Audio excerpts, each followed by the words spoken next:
Hi friends, அஸ்ஸலாமு அலைக்கும். இன்றைக்கி நம்ம வீட்டில் ஃப்ரைடே ஸ்பெஷல் ஃபிஷ் பிரியாணி தான். எப்படி பண்ணலான்னு பார்க்கலாம் வாங்க, வீடியோக்குள்ளே போகலாம். மீன் பிரியாணி செய்கிறதுக்கு ஃபிஷ்ஷை ஃப்ரை பண்ணி தான் நம்ம சேர்க்கணும். அதுக்கு மஞ்சள்தூள், மிளகாத்தூள், குழம்பு மசாலா, உப்பு போட்டு ஃபிஷ்ஷை நல்லா மசாலா போட்டு பிரட்டிக்கோங்க. ஃபிஷ்ஷை ஃப்ரை பண்ணி எடுத்துக்கலாம். இப்போ நம்ம பிரியாணி செய்ய ஆரம்பிச்சிடலாம். அதுக்கு நம்ம ஃபிஷ் ஃப்ரை பண்ணோம் இல்லைங்களா, அந்த ஆயில் சேர்த்துக்கோங்க. அப்புறம் கீ ஆட் பண்ணிக்கோங்க. வீட்லேயே எப்படி நெய் பண்ணுறது நம்ம ஆல்ரெடி வீடியோ போட்டிருக்கோம், அதோட லிங்க்கை நான் டிஸ்கிரிப்ஷனில் கொடுக்குறேன், செக் பண்ணி பாருங்கள். அப்புறம் பட்டை, ஏலக்காய், கிராம்பு, மல்லிக்கீரை, புதினா போட்டு நல்லா வதக்கிக்கோங்க.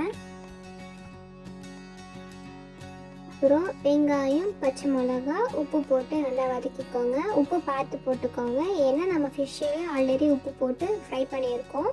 அப்புறம் இஞ்சி பூண்டு போட்டு நல்லா வதக்கிக்கோங்க. அப்புறம் வீட்டில் அரைச்ச மிளகாத்தூள், கரம் மசாலா, தக்காளி போட்டு நல்லா வதக்கிக்கோங்க. ஃபிஷ் பிரியாணிக்கு அதிகமாக மசாலா போடக்கூடாது, கம்மியான மசாலா தான் போடணும். வெங்காயம் தக்காளி நல்லா வதங்கிடுச்சு. இப்போ தயிர் ஊற்றிக்கலாம். நான் 10 பாதாம் பருப்பு அரைச்சி போட்டிருக்கேன். நீங்கள் முந்திரி கூட அரைச்சி போட்டுக்கலாம். நீங்கள் எத்தனை கப் ரைஸ் வச்சுருக்கீங்களோ அதுக்கு தகுந்த தண்ணி ஊற்றி மூடி போட்டு கொதிக்க வச்சுருங்க. சூப்பராக கொதிக்குது பாருங்கள். இப்போ இதில் நம்ம ஃப்ரை பண்ணி வச்சுருக்க மீனை சேர்த்துக்கலாம். எல்லா மீனையும் சேர்க்கணும்னு இல்லை, டேஸ்ட்டுக்காக ஒரு 2-3 பீஸ் சேர்த்துக்கோங்க. நான் 2 பீஸ் சேர்த்துருக்கேன்.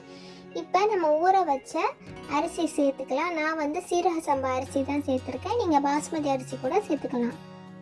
நல்லா மிக்ஸ் பண்ணி மூடி போட்டு மூடி வச்சுருங்க. ஒரு 10 நிமிஷம் சென்று ஓப்பன் பண்ணோம்னா ரைஸ் ஹாஃப் குக் ஆகிருக்கும். அதை நல்லா மிக்ஸ் பண்ணி ரைஸை சமப்படுத்தி மேலே நெய் ஊற்றிக்கோங்க. நெய் ஊற்றிட்டு நம்ம ஃப்ரை பண்ணி வச்சுருக்க எல்லா மீனையும் ரைஸில் வச்சு மூடி போட்டு மூடிடுங்க. மூடி மேலே வெயிட் வச்சு ஒரு 10 நிமிஷம் டம்மில் போட்டால் போதும். பாருங்க, நம்ம ஃபிஷ் பிரியாணி எவ்வளோ அழகாக குக் ஆகிருக்குன்னு பார்க்கவே சூப்பராக இருக்குது. கண்டிப்பாக வீட்டில் ட்ரை பண்ணி பாருங்கள், டேஸ்டியாக இருக்கும். நம்ம ரைஸில் வச்ச ஃபிஷ்ஷெல்லாம் எடுத்துடலாம். நம்ம ரைஸ் மிக்ஸ் பண்ணும் போது ஃபிஷ் உடஞ்சிரும், அதனால தான் நம்ம மீனை முன்னாடி எடுத்துடுறோம். பாருங்க எவ்வளோ அழகாக ரைஸ் குக் ஆகிருக்குன்னு. அவ்வளோதான், நம்மளோட ஃபிஷ் பிரியாணி ரெடி.